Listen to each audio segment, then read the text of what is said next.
வணக்கம் வியர்ஸ். நான் உங்க டாக்டர் வித்யா பிரியதர்ஷினி. இன்னைக்கு நாம பார்க்கக்கூடியது என்ன அப்படின்னா, சின்ன வயசுல இருந்து ரொம்ப பெரியவங்க வரை அடிக்கடி சொல்லக்கூடிய விஷயம், எனக்கு பேக் பெயின் இருக்கு, முதுகு வலி இருக்கு அப்படிங்கிறது. இப்ப நான் காமனா அந்த காலத்துல என்ன சொல்லுவாங்கன்னா, ஒரு 50-60 வயசு ஆயிடுச்சுன்னா இந்த முதுகு வலி வருது, என்னால நேரம் எதுலயும் சாயாம உட்கார முடியல அப்படின்னு சொல்லக்கூடியது போக, இன்னைக்கு சாதாரணமா ஸ்கூல் சில்ட்ரன் முதற்கொண்டு நாங்க இந்த கம்ப்ளைண்ட்ஸ் அடிக்கடி பாக்குறோம். ஏன் இந்த முதுகு வலி இவ்வளவு தூரத்துக்கு கம்ப்ளைண்ட்ஸா இருக்கு அப்படிங்கிறதுக்கு முன்னாடி இந்த முதுகு வலினா என்ன அப்படிங்கிறத நாம பார்ப்போம். முதுகு வலி அப்படிங்கிறது என்னன்னாக்கா ஒரு வேக் பெயின், அதாவது உளைச்சல்னு சொல்ல, டல் ஏக்கிங் பெயின்ல இருந்து ரொம்ப ஷார்ப்பா போன் பெயின் வரைய இந்த முதுகு வலி பிரசன்ட் ஆகுது. இப்ப எனக்கு உட்காந்தா இப்படி முதுகுல எதுலையும் சாயாம உட்காந்தா எனக்கு உலையும் முதுகெல்லாம், கொஞ்ச நேரத்துக்கு மேல என்னால உட்கார முடியாது, ஷோல்டர் வலிக்குது, மாதிரி லோ பேக்ல வலிக்குது, கீழே முதுகு பகுதியோட அடி தண்டுவடம் கீழே பகுதியில எனக்கு வலிக்குது அப்படின்னு சொல்ற வரைய இந்த வலியை நாம டிஃபரன்ஷியேட் பண்ணிக்கலாம்.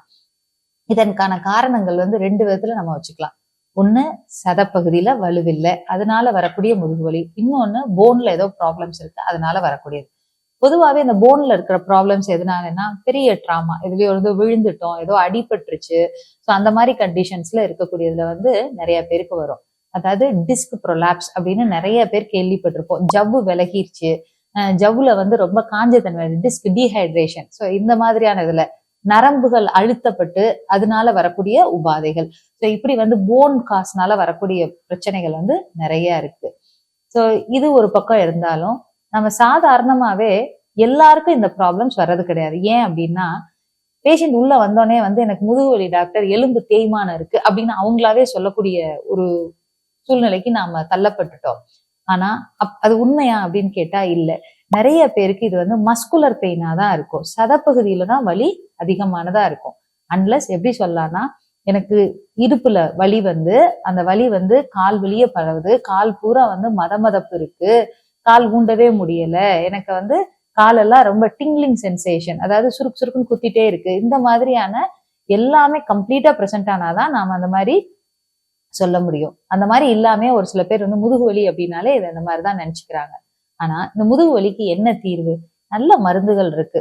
பொதுவாவே நம்ம வலி தெரியாம இருக்கக்கூடிய மாத்திரைகளை தான் ரொம்ப இது பண்ணுவோம். ஒரு மாத்திரையை போட்டா 12 மணி நேரம் 24 மணி நேரம் சுத்தமா வலி தெரியாது அப்படின்னா, நீங்க எவ்வளவு நாளைக்கு அந்த மருந்துகளை உபயோகிக்க முடியும் அப்படிங்கிறது ஒண்ணு இருக்கு இல்லையா? ஸோ இந்த வலியை நிரந்தரமா தீர்வு செய்யணும் அப்படின்னா 2 விஷயம் ரொம்ப ரொம்ப முக்கியம். ஒண்ணு நம்மளுடைய மருந்துகள். இப்போ ஹோமியோபதியில இது ரொம்ப அருமையா நம்ம சௌரியப்படுத்த முடியும். இது என்ன காரணத்தினால வருது அப்படிங்கிறத பொறுத்து, அதே போல நம்ம ஹோமியோபதியில ஏற்கனவே பார்த்திருக்கோம், தனித்துவமாக இது என்ன காரணத்தினால வருது, எப்பப்பெல்லாம் வருது அப்படிங்கிறத பொறுத்து நாம அதை நல்ல மருந்துகள் கொடுத்து இதை தீர்வுக்கு கொண்டு வர முடியும். இரண்டாவதாக நம்மளுக்கு அவசியமா தேவைப்படுறது என்ன அப்படின்னா, ஸ்ட்ரென்தனிங் ஃபார் யுவர் பேக். உங்களுடைய முதுகில் உள்ள சதப்பகுதிகளை கண்டிப்பா நீங்க ஸ்ட்ரென்தன் பண்ணணும். ஏன்னா ஹோமியோபதியில உள்ள மருந்துகளா இருக்கட்டும், இல்ல எந்த பதியில உள்ள மருந்துகளாக இருக்கட்டும், இதை வலி தெரியாம ஆக்கி கொடுக்கலாம்.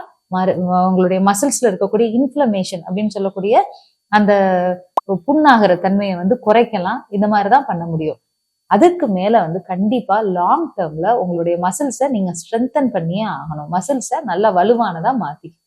இதுக்கு என்னென்ன பண்றது தேவைப்படும் அப்படின்னா, கண்டிப்பா பேக்ல ஸ்ட்ரெச்சிங் எக்ஸசைசஸ்ன்னு சொல்லுவோம்.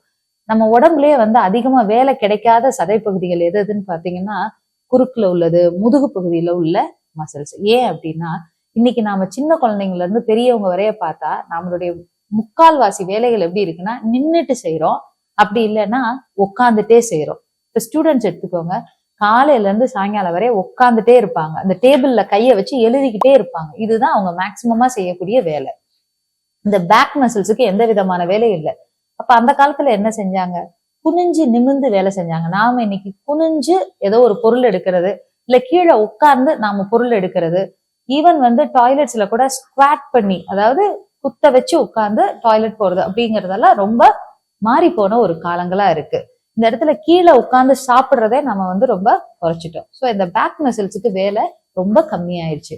அப்ப கண்டிப்பா என்ன ஆகும்? அது வீக் ஆயிட்டே போகும். வீக் ஆக ஆக என்ன ஆகும்? கண்டிப்பா அதுல பெயின் வர ஆரம்பிச்சிடும். ஸோ ஒரு பக்கம் நீங்க மருந்துகள் சாப்பிட்டாலும், அடுத்த பக்கம் கண்டிப்பா நீங்க அதுக்கு ஸ்ட்ரென்தனிங் எக்ஸசைஸ் கொடுக்கணும். ஸோ முதுகு வலியை நல்லபடியா சௌரியப்படுத்தலாம் with medicines and stretching exercises. நன்றி.